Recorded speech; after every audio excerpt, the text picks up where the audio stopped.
November 18th, 1942.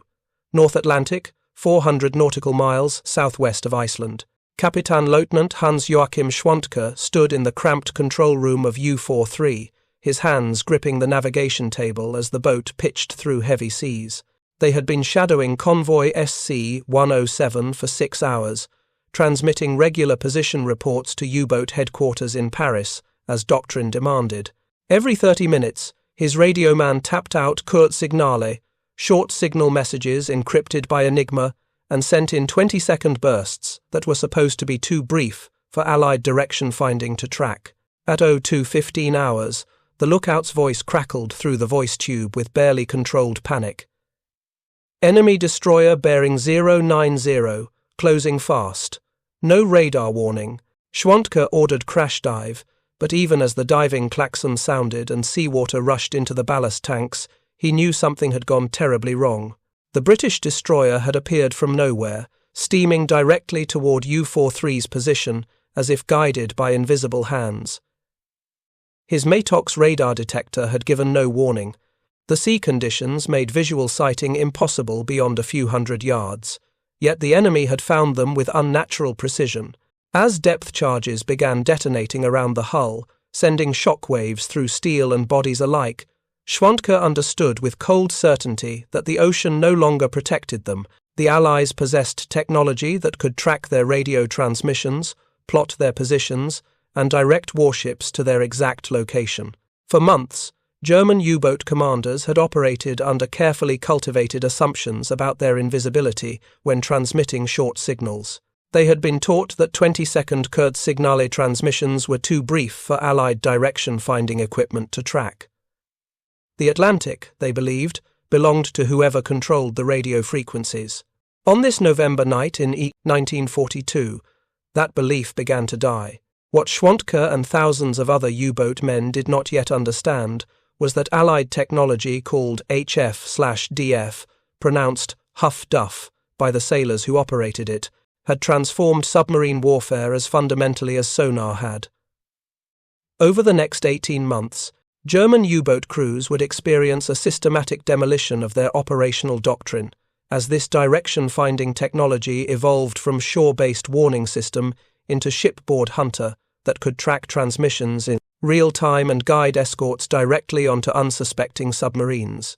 The mathematics of radio warfare were being rewritten, not in encryption codes, but in electromagnetic bearings that would expose the U-boat force to destruction on an unprecedented scale. The collapse of German radio superiority had begun. If you're enjoying this deep dive into the story, hit the subscribe button and let us know in the comments from where in the world you are watching from today. The journey toward this technological reckoning had started long before the war. Radio direction finding as a concept dated to World War I, when both sides had used primitive rotating loop antennas to determine bearings on enemy transmissions. But those early Bellini-Tosi systems were cumbersome, requiring operators to manually rotate heavy antenna arrays while listening for signal strength peaks through headphones. A skilled operator might need 2 to 3 minutes to obtain a rough bearing, and the equipment could not handle brief transmissions. If a radio message lasted less than 30 seconds, the direction finder operator had almost no chance of getting an accurate fix before the signal vanished. The breakthrough came in 1926 from an unlikely source. Robert Watson Watt, working at Britain's radio research station in Ditton Park, was trying to develop a system for tracking lightning strikes to provide storm warnings to pilots. The fleeting radio emissions from lightning, lasting milliseconds, made conventional direction finding impossible. Watson Watt and his assistant, Jock Hurd, combined 2 revolutionary pieces of equipment: the Adcock antenna, consisting of 4 vertical elements arranged in a square that created 2 virtual loop antennas at right angles, replaced the rotating aerial; a cathode ray oscilloscope from Bell Labs replaced the headphones and rotating dial. By feeding the signals from the 2 virtual antennas into the X and Y channels of the oscilloscope, they created a system that could display bearing information instantaneously on a glowing screen. The pattern that appeared, an ellipse or line whose angle indicated signal direction, could be read in a fraction of a second. The system worked on transmissions as brief as 1/1000th of a second. Watt published an extensive paper on the instantaneous direct reading radiogoniometer in 1926. The technology was publicly demonstrated, even featured in newsreel films. Yet outside Britain, the concept was largely ignored. German naval intelligence, aware of Allied direction-finding capabilities from World War I experience, dismissed the possibility that the technology could be refined enough to track the brief signals they planned to use. Their assessment was technically sound based on known Bellini-Tosi systems. What they failed to anticipate was that Watt's oscilloscope-based innovation represented a fundamental transformation in detection capability, not merely an incremental improvement.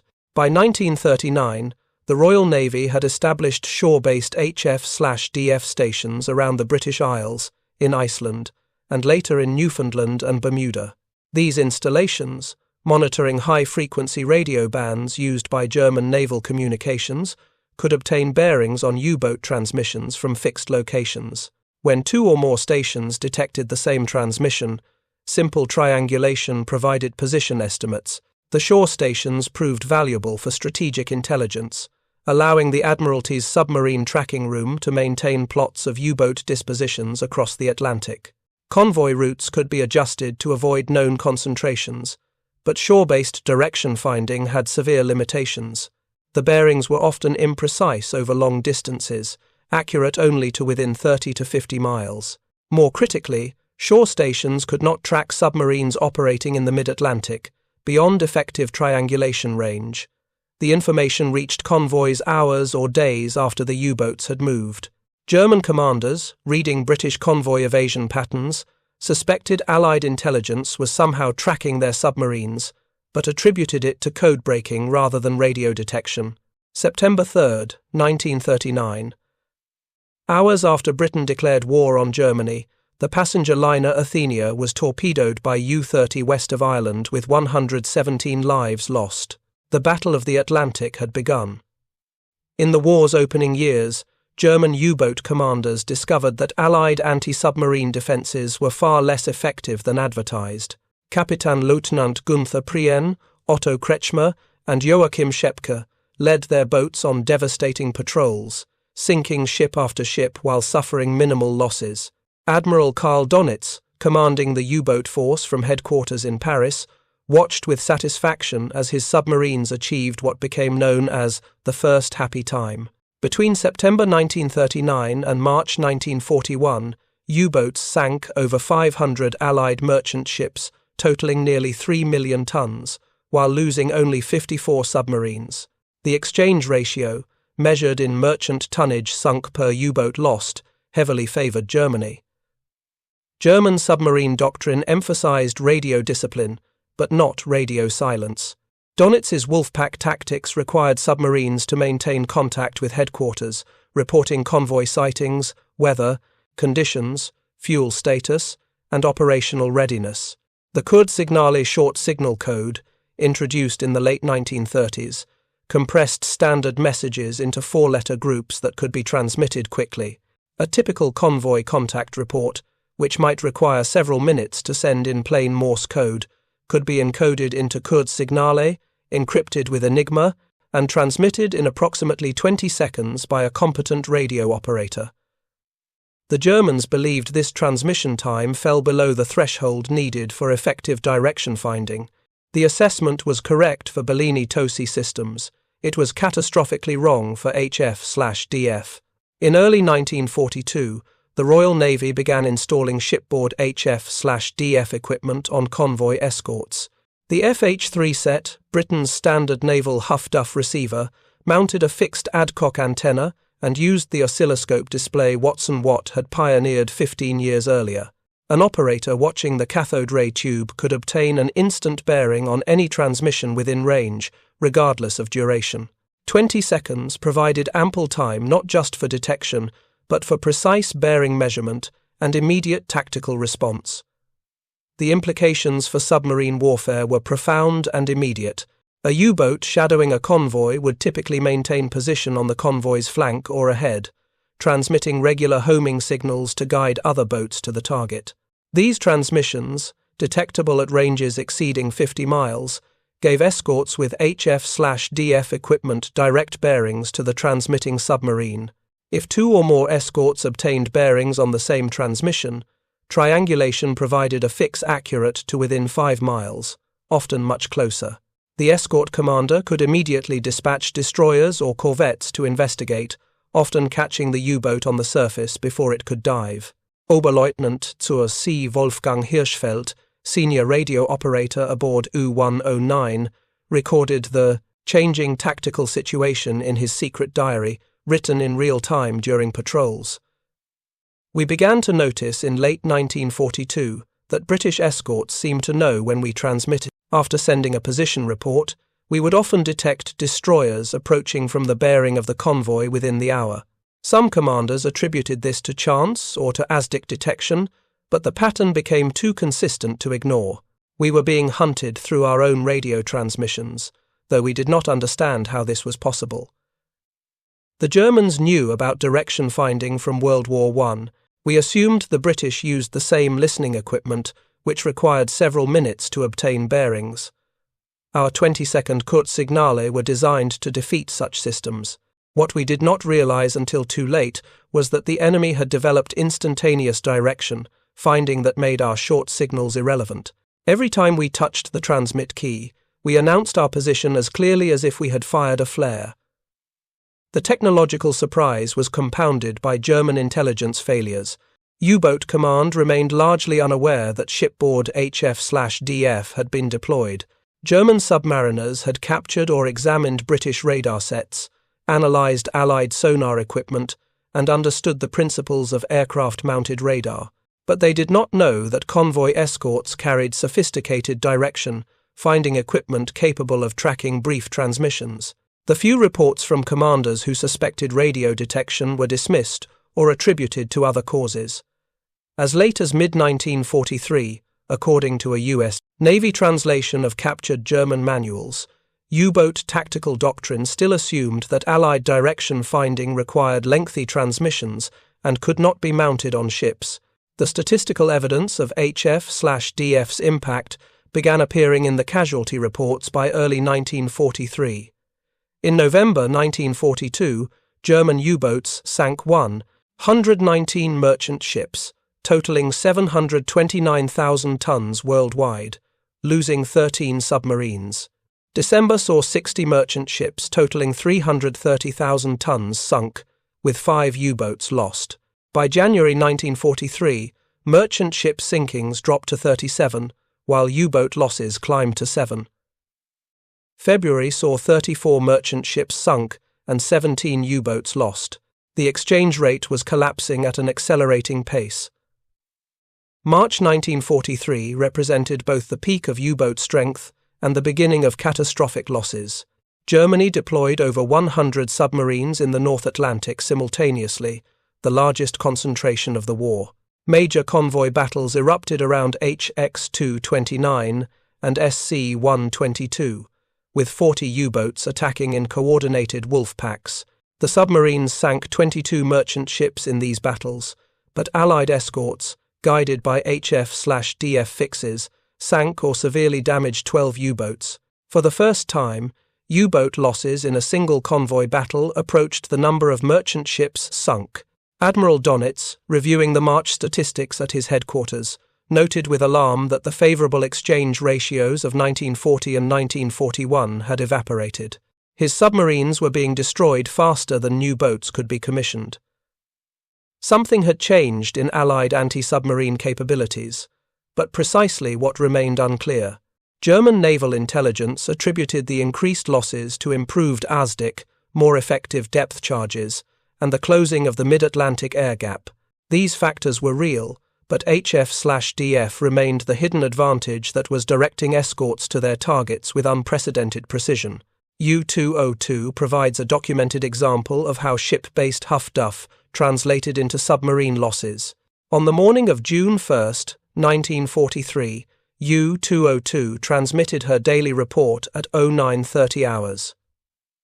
The transmission, encrypted kurzsignale lasting approximately 20 seconds, was detected by HF/DF equipment aboard ships of the 2nd Support Group headed by the British sloop HMS Starling under Captain Frederick John Walker. The direction-finding operators obtained precise bearings that placed U-202 approximately 30 miles distant. Walker immediately ordered his group to the intercept course at maximum speed. U-202, unaware she had been detected, remained on the surface. When Walker's ships appeared over the horizon, the U-boat crash-dived, but the escorts had her position fixed. A methodical depth charge attack lasting 18 hours followed. On June 2nd, U-202 surfaced, unable to remain submerged with depleted batteries and mounting damage. British warships sank her with gunfire and depth charges. 18 men died, 30 survived to become prisoners of war, where their interrogations revealed they had no idea their radio transmission had betrayed their position. The pattern repeated across the Atlantic with devastating consistency. Dozens of U-boats were sunk within hours of transmitting radio messages. Many commanders, suspecting they were being tracked through their transmissions, went to extraordinary lengths to avoid detection. Some would run at high speed in the wrong direction after transmitting, then reverse course hours later before the escorts could search the reported area. Others transmitted while diving, hoping to confuse escorts about their position. A few tried transmitting from extreme ranges, sacrificing tactical control for safety. None of these countermeasures proved effective. HF/DF could detect transmissions at ranges exceeding 70 miles in good conditions. The brief time between transmission and escort arrival made evasion nearly impossible if the submarine was anywhere near the convoy. The psychological impact on U-boat crews was profound. German submariners had entered the war confident in their ability to operate against British merchant shipping with relative impunity. The ocean depths provided sanctuary from surface detection. Radio communications allowed coordinated attacks that overwhelmed convoy defenses. The Enigma encryption system guaranteed that message contents remained secret even if intercepted. This operational framework, successful during the First Happy Time and the devastating American coastal operations of 1942, was collapsing by spring 1943. Crews began to understand that their most essential tool, radio communication, had become their greatest vulnerability. Every transmission betrayed their position. Yet doctrine required regular reporting. Wolf-pack tactics demanded coordination through radio signals. Individual commanders could not simply maintain radio silence without abandoning the entire operational concept that had made U-boats effective. Fregattenkapitän Rolf Mutzelberg, one of Germany's most successful U-boat aces, submitted a detailed tactical report in February 1943 after his patrol in U-203. His observations, preserved in German naval archives, captured the growing crisis. Allied escorts demonstrate uncanny ability to locate transmitting submarines. On 3 separate occasions during this patrol, destroyers appeared from convoy screen within 45 minutes of our sending kurzsignale position reports. Each time, they steamed directly toward our position, as if guided by precise bearing information. The pattern cannot be explained by chance or by ASDIC detection, as we were beyond sonar range when transmitting. We must conclude that the enemy possesses direction-finding equipment capable of tracking our short signals, and that this equipment is deployed on convoy escorts, not merely at shore stations. Current doctrine, which assumes 20-second transmissions are too brief for direction-finding, requires immediate revision. If we cannot transmit without betraying our positions, wolf-pack coordination becomes impossible. Mutzelberg's report reached U-boat command in early March. It was one of dozens making similar observations. Yet Donitz faced an impossible dilemma. Wolf-pack tactics required submarines to report convoy contacts, enabling headquarters to direct multiple boats against high-value targets. Individual submarines operating independently could only sink the ships they encountered by chance. The convoy system meant that most Atlantic shipping traveled in protected groups. Without radio coordination, U-boats would be reduced to lone raiders hunting scattered merchants, as in World War I. Donitz understood that abandoning radio communications would devastate U-boat effectiveness even more than continuing to use radio despite Allied detection capabilities. He had no good options, only choices between different types of defeat. In April 1943, Dönitz issued standing war order outlining points to be considered before sending any radio message.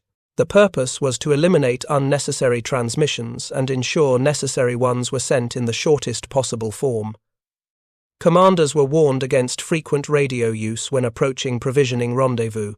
Boats were ordered to move 30 miles away from meeting points before reporting fuel stocks after refueling. The Norddeich off-frequency procedure, using different frequencies for transmission and acknowledgement, was mandated to complicate Allied intercept efforts. These measures represented tacit admission that Allied detection of U-boat radio traffic had become a critical threat. But they could not solve the fundamental problem. As long as U-boats needed to communicate, they would be vulnerable to Huff-Duff tracking, and they needed to communicate to be effective. The crisis reached its apex in May 1943. That month, U-boat strength reached its peak with 240 operational submarines, of which 118 were at sea. Yet sinking of Allied ships continued to decline while U-boat losses exploded. The month opened with the battle for Convoy ONS-5, costly for both sides. 13 merchant ships went down, but 6 U-boats were destroyed. Allied escorts had refined their Huff-Duff procedures, using rapid direction finding to locate shadowing submarines before they could coordinate wolfpack attacks. The next 3 convoys attacked resulted in 7 merchant ships sunk and 7 U-boats destroyed, a 1-to-1 exchange ratio that was strategically catastrophic for Germany. 5 U-boats were sunk attacking Convoy SC-130, including U-954, with Dönitz's son Peter among the crew, while no convoy ships were lost. That tactical defeat, achieved through coordinated use of Huff-Duff, radar, and air cover, broke German confidence in wolfpack operations. On May 24, 1943, Admiral Dönitz, shocked at the defeat suffered by his U-boats, ordered a temporary halt to the campaign. Most submarines were withdrawn from the North Atlantic. Black May, as it became known, saw 41 U-boats destroyed, 25% of operational boats, the highest monthly loss rate of the war. If you find this story engaging, please take a moment to subscribe and enable notifications. It helps us continue producing in-depth content like this. The withdrawal from the North Atlantic in late May 1943 marked the end of wolfpack tactics as an effective operational doctrine. Dönitz redirected his submarines to distant waters, the Indian Ocean, Caribbean, and South Atlantic, hoping to find targets less heavily defended. The exchange rate improved slightly in these distant theatres, but the tonnage of ships sunk declined dramatically. Without the ability to concentrate multiple submarines against major convoys, U-boats became scattered raiders, inflicting nuisance losses rather than strategic threat. HF/DF continued to evolve throughout 1943 and into 1944. Shore-based networks expanded to provide comprehensive coverage of Atlantic approaches. More sophisticated shipboard sets entered service, with improved sensitivity and automatic frequency scanning that alerted operators to any transmission within monitored bands. Aircraft began carrying airborne Huff-Duff equipment, allowing patrol planes to home on submarine radio signals and attack before the U-boat could dive. The percentage of U-boat losses attributable to Huff-Duff tracking climbed steadily. Post-war analysis credited HF/DF with contributing to 24% of all U-boat sinkings during the war, making it the third most effective anti-submarine technology behind radar and ASDIC sonar, and more effective than code-breaking despite Ultra's larger historical reputation. The German response to HF/DF detection evolved slowly, hampered by incomplete understanding of the threat. Throughout the summer and fall of 1943, U-boat command implemented increasingly desperate measures to reduce radio detection vulnerability. Restrictions on radio use became stricter than ever. Commanders were ordered to use off-frequencies of the Norddeich service more insistently. The off-frequency procedure, where boats transmitted on one frequency while headquarters acknowledged on another, was completely revised to increase both efficiency of operation and difficulty of interception. Special publications detailing German U-boat communication procedures were distributed to Atlantic Fleet vessels, engaged in convoy escort and anti-submarine warfare. The American publication CSP 1774 series, issued July 1, 1943, proved particularly valuable to HF/DF-equipped vessels in detecting U-boat transmissions at sea. German intelligence gradually pieced together the scope of Allied capabilities. Interrogations of captured Allied aircrew provided some information. Traffic analysis of convoy radio patterns revealed systematic responses to U-boat transmissions that suggested real-time detection rather than delayed intelligence from shore stations or code breaking. By August 1943, U-boat Command issued guidance, acknowledging that the enemy employed long-range reconnaissance aircraft and aircraft carriers operating offensive patrols based on direction-finding bearings. The admission, buried in operational orders, represented fundamental shift in German understanding. The Allies were not merely intercepting and decrypting U-boat messages. They were tracking the transmissions themselves in real time and using those bearings to vector surface ships and aircraft directly onto submarines before encrypted content could even be analyzed. In August 1943, 8 code groups were added to the U-boat short signal book for reporting bearings and signal strengths on convoy voice transmissions. This addition reflected a desperate German attempt to turn the tables by installing eighteenth naval intelligence personnel and direction-finding equipment aboard U-boats.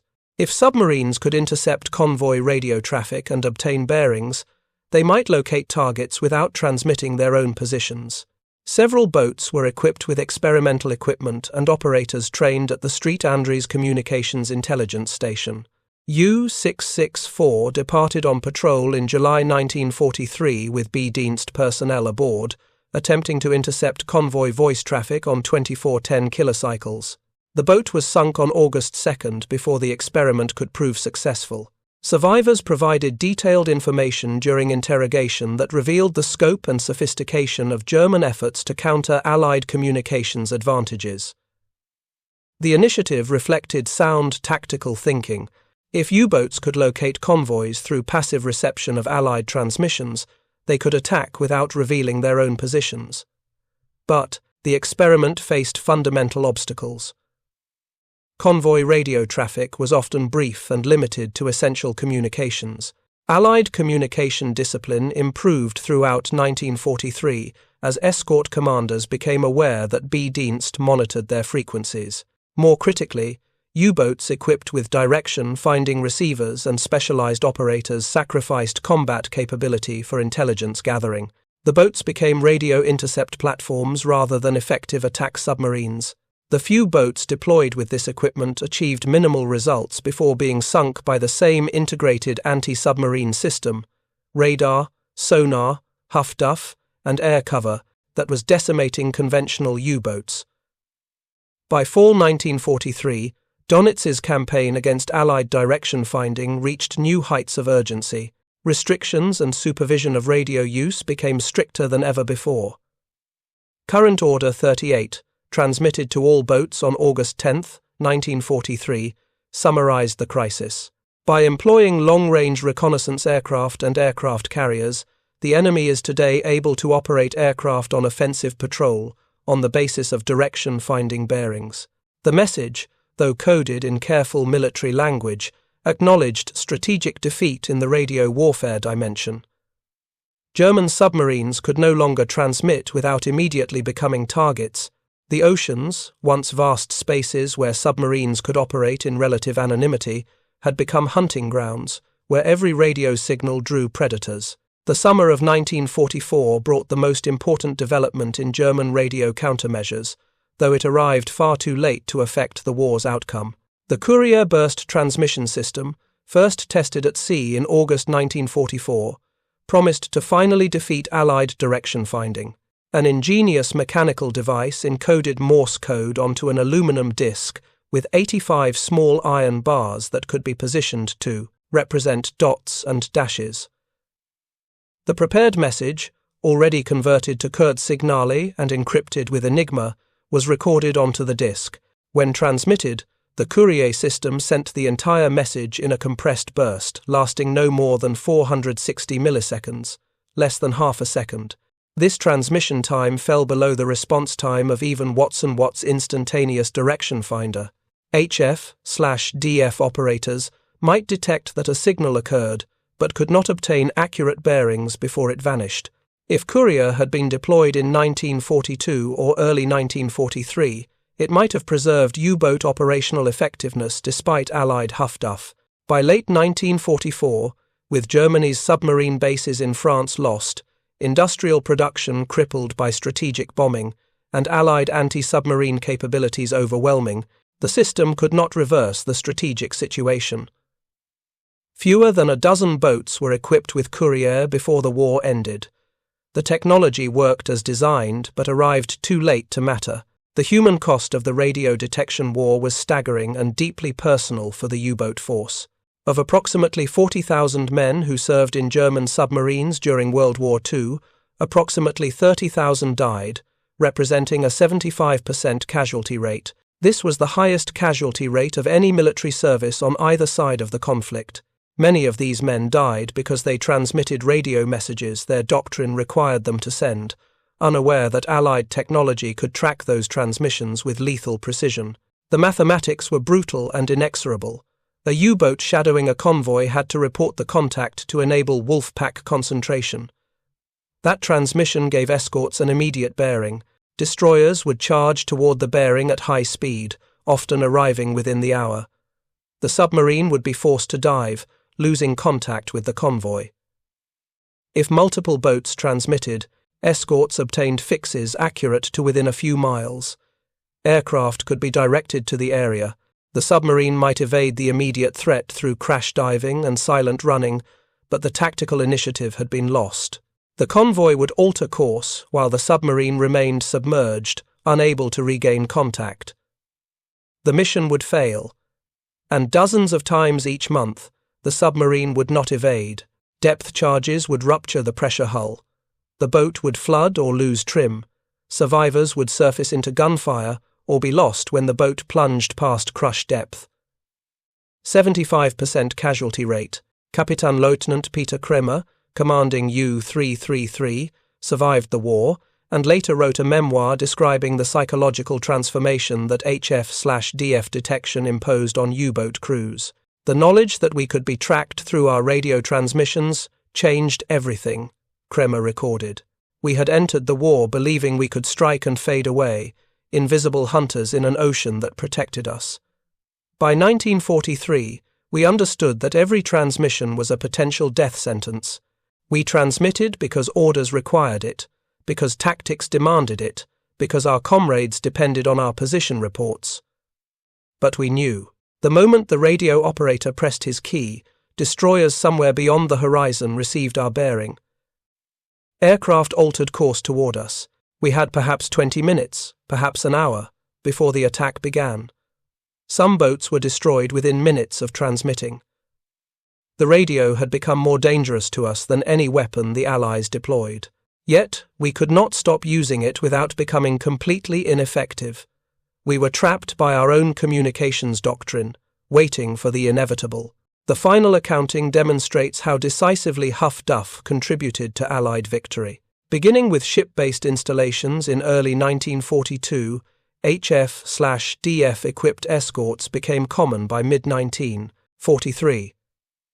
At the peak, several hundred Allied warships carried direction-finding equipment, creating an electromagnetic net across the Atlantic that could detect and track any U-boat transmission within a radius exceeding 50 miles per ship.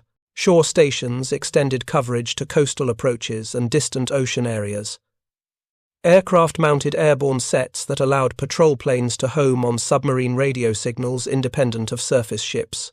The network operated continuously, monitored by thousands of trained operators who could obtain instant bearings on signals lasting mere seconds. German submariners faced technological surveillance that gave them no sanctuary when they needed to communicate. And submarine warfare, especially wolf-pack operations, required constant communication. The exchange ratios tell the story with mathematical precision. In 1940, U-boats sank an average of over 1,000 tons of Allied shipping per boat at sea per day, while suffering minimal losses. By 1943, that figure had dropped to less than 200 tons per boat per day, while U-boat losses climbed to unprecedented levels. May 1943 saw 41 boats destroyed for 58 merchant ships, totaling 299,000 tons, sunk. The exchange rate, measured either in ships per U-boat or tonnage per U-boat, had shifted from heavily favouring Germany to catastrophic for the submarine force. Post-war analysis attributed approximately 24% of U-boat sinkings directly to HF/DF, making it comparable to radar in effectiveness and exceeding the direct contribution of code breaking. Though ultra-intelligence and huff-duff often worked in combination, the technology's true impact exceeded even these statistics, as submarines forced to limit radio transmissions lost their ability to coordinate attacks and concentrate forces against valuable targets. The broader strategic consequences rippled across the entire war effort. British imports of food and war material, which had fallen to critically low levels by March 1943, recovered dramatically as U-boat effectiveness collapsed.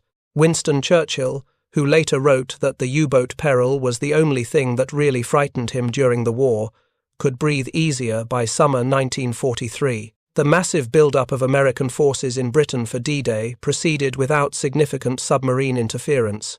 Over 2 million American soldiers crossed the Atlantic between January 1944 and June 1944, with minimal losses, protected by convoy systems that used huff-duff to route around U-boat patrol lines, and by escorts that aggressively hunted submarines detected through radio transmissions. The Atlantic supply line, once threatened to the point where Britain considered abandoning the convoy system entirely, became secure. Germany's bid to strangle Britain through submarine blockade had failed, defeated as much by direction finding as by depth charges, radar, and aircraft. The submarine force that had nearly won the Battle of the Atlantic in 1941 had been reduced to strategic irrelevance by mid-1943, unable to sink ships faster than Allied yards could build them, or to preserve their own boats against losses that exceeded replacement rates. Individual U-boat commanders, granted rare opportunities to speak candidly during interrogation after surrender, provided the German perspective on their technological defeat. Korvettenkapitän Otto Kretschmer, Germany's highest-scoring U-boat ace with 44 ships sunk before his capture in March 1941, was interrogated extensively by British intelligence throughout the war. In conversations recorded at POW facilities, Kretschmer analysed why the submarine offensive had failed. "We lost because the Allies developed and deployed technology faster than we could counter it," Kretschmer stated. Radar found us on the surface. ASDIC tracked us underwater. But Huff-Duff was perhaps the most devastating because it attacked our operational method rather than our boats directly. Wolf packs required radio coordination. Once the enemy could track our transmissions in real time and direct escorts to our positions before we could attack, the entire tactical concept collapsed. Individual submarines operating alone could not sink enough tonnage to matter strategically. We needed to concentrate multiple boats against convoys to overwhelm escorts and achieve decisive results. But concentration required radio communication, and radio communication had become suicide.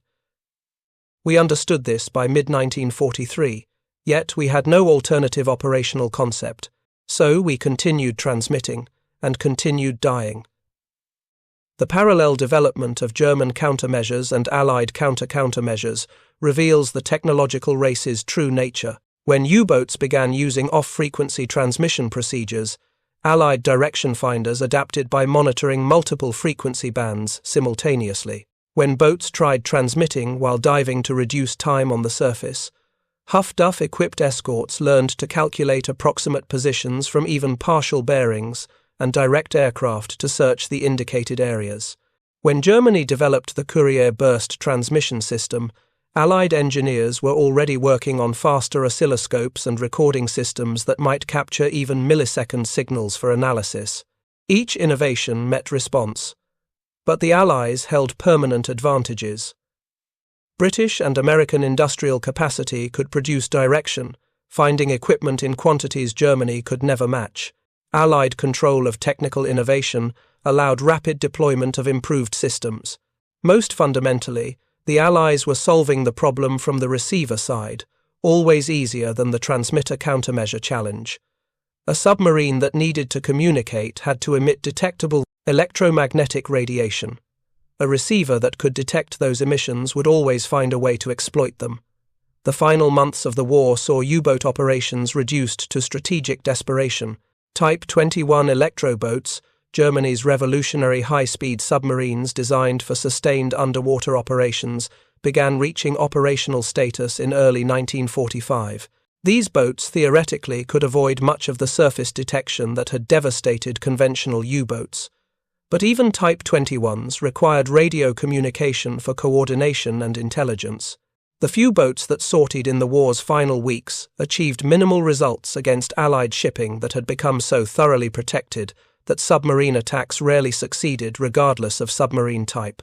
On May 4, 1945, Grand Admiral Dönitz, briefly serving as German head of state after Hitler's suicide on April 30th, ordered all U-boats to cease offensive operations.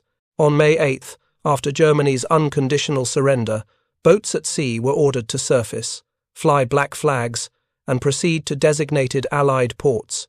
Many commanders instead scuttled their boats, unwilling to surrender the vessels in which their comrades had died. Operation Rainbow resulted in over 200 U-boats deliberately sunk by their own crews rather than surrendered to Allied forces.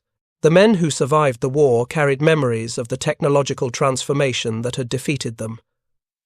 Herbert Werner, whose memoir Iron Coffins became a classic account of U-boat warfare, wrote extensively about the psychological impact of fighting an enemy whose technology you could not see, but whose effects were undeniable. You never saw the Huff-Duff antenna on the destroyer hunting you, Werner wrote. You never heard the oscilloscope displaying your bearing. You only knew that after you transmitted, escorts appeared. After years of this pattern, the connection became impossible to deny. We were being tracked through our radios. The ocean no longer protected us because we carried the instruments of our own detection. Every boat had to have radio equipment. Every operation required radio communication, so every boat was vulnerable, and 30,000 men died learning what Allied technology could do to submarines that needed to talk to their headquarters. Some lessons are written in casualties too terrible to forget. The post-war period saw HF/DF principles extended and refined for Cold War submarine tracking. American and Soviet naval forces engaged in continuous electronic surveillance, with both sides deploying sophisticated direction, finding networks to monitor submarine communications. The fundamental principle that submarines requiring communication could be tracked through their transmissions remained valid despite advances in burst transmission, frequency hopping, and encryption. Modern submarines use extremely brief, highly directional transmissions or communicate through satellite links that reduce but do not eliminate detection risks. The World War II era lesson endures. Communication creates vulnerability. Electronic emissions can be tracked. The side with superior detection technology and greater industrial capacity to deploy that technology at scale holds decisive advantage. In 1985, 40 years after the war's end, a small gathering of German submarine veterans met informally in the United States. Former U-boat men, some with their families, came to see the nation whose technology had defeated them. Several had immigrated to America after the war, building new lives far from the Atlantic waters where they had nearly died. Herbert Werner, then 75 years old and long settled in the United States, spoke with assembled veterans about their shared experiences during a ceremony at a naval museum where Huff-Duff equipment was displayed. We entered the war believing in our invincibility beneath the waves, Werner told the group. We were taught that the ocean depths protected us, that modern submarines were nearly undetectable when properly handled. For a time, this seemed true. We sank hundreds of ships while suffering relatively few losses. The first happy time seemed to vindicate everything our doctrine promised. Then, the technology shifted. First came improved ASDIC that could track us underwater with frightening precision. Then, centimetric radar that found us on the surface in darkness and bad weather when we thought we were invisible. But Huff-Duff was perhaps the cruelest because it turned our strength against us. We were effective because we could coordinate through radio. The moment the Allies could track those radio transmissions instantly and direct escorts to our positions, we became hunted rather than hunters. We could not win a technological race against nations with vastly superior industrial resources and scientific establishments. We learned fear in a way surface sailors never know.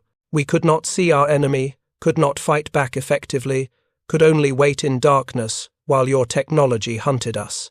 We were defeated by science, by engineering, by the capacity of free societies to innovate faster than we could adapt. A former American destroyer officer, attending the ceremony to see the Huff-Duff equipment he had operated during the war, responded to Werner's comments. "You fought with extraordinary courage and skill," the American veteran stated. "But you're right that technology decided the outcome. I remember the first time I used Huff-Duff operationally. Spring 1943, escorting a convoy in the North Atlantic. My operator called me to the plot room and showed me the bearing on the oscilloscope. A U-boat had transmitted, probably sending a position report. We had the bearing within seconds. I ordered flank speed on that heading. 40 minutes later, my lookouts spotted the submarine on the surface. She crash-dived when she saw us, but we had her position fixed. We prosecuted that contact for 6 hours, forcing her deep, tracking her with ASDIC, attacking with depth charges and hedgehog. Eventually we lost contact, and I don't know if we sank her or damaged her or just forced her to break off. But I remember thinking, this changes everything. We can find them now. They transmit, and we can vector directly to them. The ocean isn't hiding them anymore. That technological advantage, combined with industrial capacity to build escorts faster than you could sink them, won the Battle of the Atlantic." The small group listened in silence. Then quiet acknowledgement passed between them, American and German veterans together, former enemies united in recognition of a transformation that had seemed impossible when those first Huff-Duff sets had entered service in early 1942. They acknowledged the lesson written in 30,000 submarine graves at the bottom of the Atlantic. Technological superiority, combined with industrial capacity and scientific innovation, had proven more decisive than courage, skill, or determination. The German U-boat experience with Allied HF/DF stands as one of history's clearest examples of how technology can shift strategic balance when deployed at scale against opponents who cannot match or counter it effectively.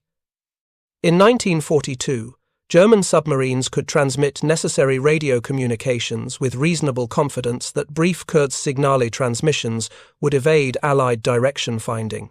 By 1943, every transmission betrayed their position to escorts equipped with instantaneous bearing equipment that could guide warships and aircraft directly to the submarine before it could escape or attack. The underwater advantage had been eliminated through applied science and engineering excellence deployed in war-winning quantities. For the men who served in U-boats, this technological revolution meant more than tactical defeat.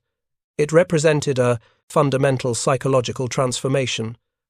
They had entered the war as invisible hunters, confident in their ability to strike and disappear, protected by ocean depths and the limitations of enemy detection technology.